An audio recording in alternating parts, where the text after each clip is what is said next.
بسم اللہ الرحمن الرحیم ایاک نعبد و ایاک نستعین۔ میں تمام پاکستانیوں سے مخاطب ہوں، کل انشاءاللہ جمعے کے دن جمعے کی نماز کے بعد پورے پاکستان میں انشاءاللہ 18 اکتوبر کو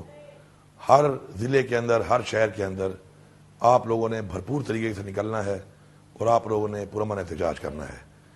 اور عمران خان کی رہائی، ہمارے باقی لیڈرشپ کی، ہمارے ورکرز کی، ہمارے لوگوں کی رہائی،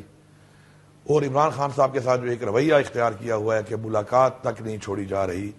اس کے اوپر آپ لوگوں نے نکل کے پرامن احتجاج کرنا ہے۔ ساتھ ساتھ جو ایک غیر آئینی ایک ترمیم کی جا رہی ہے، اس کے خلاف آپ نے آواز اٹھانی ہے، کیونکہ آج یہ وقت ہے کہ اگر ہم لوگوں نے اپنے ملک کے لیے، اپنی آنے والی نسل کے لیے آواز نہ اٹھائی تو شاید جن حالات سے ہم گزرے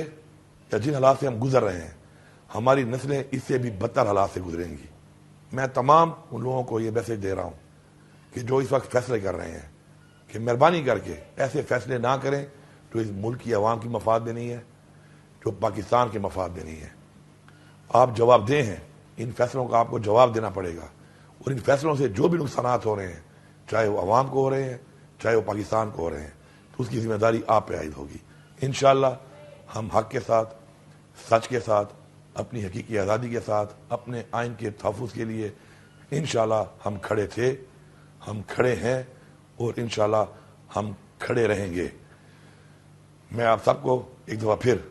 بھرپور طریقے سے پورے پاکستان کے اندر ہر شہر میں پرامن طریقے سے نکل کے اس احتجاج کے لیے پرزور اپیل کر رہا ہوں، اور مجھے پورا یقین ہے انشاءاللہ کہ آپ نے بھرپور طریقے سے پاکستان اور پوری دنیا کو یہ پیغام دینا ہے کہ آپ ایک زندہ قوم ہیں، آپ آزاد ہیں انشاءاللہ، اور اپنے حق کے لیے آپ کھڑے ہیں۔ آپ کا شکریہ۔